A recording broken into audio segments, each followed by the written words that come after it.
Good morning. How is everyone? I hope you're all well.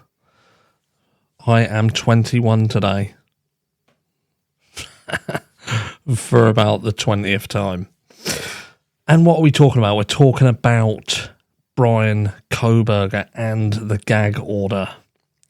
So what are we hearing so far? We are hearing that, look, there is a gag order. They are trying to keep people from being able to speak in this case. And a lot of people are going to turn around and say, look, this is to protect the case itself, to protect the integrity of it, to make sure that nothing could be said in order to jeopardize an outcome that they're looking for. But the way I look at it is, look, if you're going to gag one family, then you've got to gag everybody. Do you know what I mean? This seems to be pointed very, very firmly at the Goncalves family. And I wonder whether this has been sort of pointed at them because the fact that they had a private investigator. I wonder whether the Goncalves family actually have a lot more information than what they should perhaps have, and that they perhaps have information that could affect the outcome of this case, and they are indeed trying to stop them from being able to say anything, from being able to share anything. And look, I think that there is an element of this that is Bryan trying to control the narrative.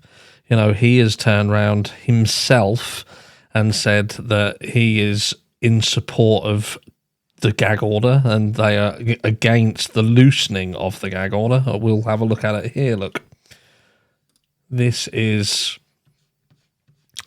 the Moscow stabbing suspect Bryan Kohberger objects to a motion to loosen the gag order. The man accused of stabbing 4 University of Idaho students to death in November has objected to a motion from one of the victims' families to appeal the gag order in this case. The objection filed Thursday comes less than a week after Shannon Gray, the attorney representing the family of victim Kaylee Goncalves, filed a challenge in state court that said the gag order is too broad and places an undue burden on the families. In the motion to appeal, Gray said the non-dissemination order, commonly known as a gag order, constitutes an intolerable prior restraint on free speech. Now, it did actually... that has been thrown out, you know. At the end of the day, they've turned around and said, look, we need to protect the integrity of this case beyond everything, and that's what they're there to do. They are there to go through due process in court and make sure that they get an outcome. And, you know, if that means that some people have to keep their mouth shut, then that's what has to be done. And if you don't like it, that's tough. That's just a part of the process. But, like I say, for it to be sort of specifically looking at the Goncalves family here, you know, for me, I wonder what they actually know. I wonder what Steve and co actually found out when they had the private investigator. Did they find anything else out? Did they find that there was perhaps someone else who could have been involved? Who knows?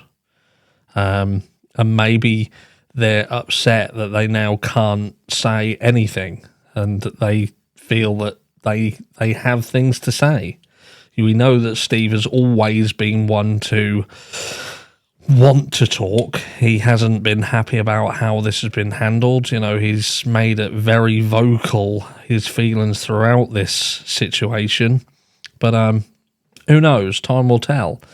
You know, is this just about Bryan Kohberger trying to control things by sort of not allowing them to loosen the gag order? Is that control? Or, you know, is it right to have a gag order like this in place during a trial like this? Is it the right thing? And could it be argued, and I think we touched on this before, that there is just no way that there is going to be a fair trial here? It just can't happen. You know, you can add all the gag orders in the world to this case, but the damage has been done. And this case needs to be moved. It needs to be took out of there. and handled elsewhere. That's my concern. I just don't. I think there's just so much. This has turned into a mess, an absolute mess. Let me know what you think. Is this doable here? Can they get the right outcome? And when I say the right outcome, I mean, can they get the right outcome here? And will they get the right outcome? I'll catch you all on the next one.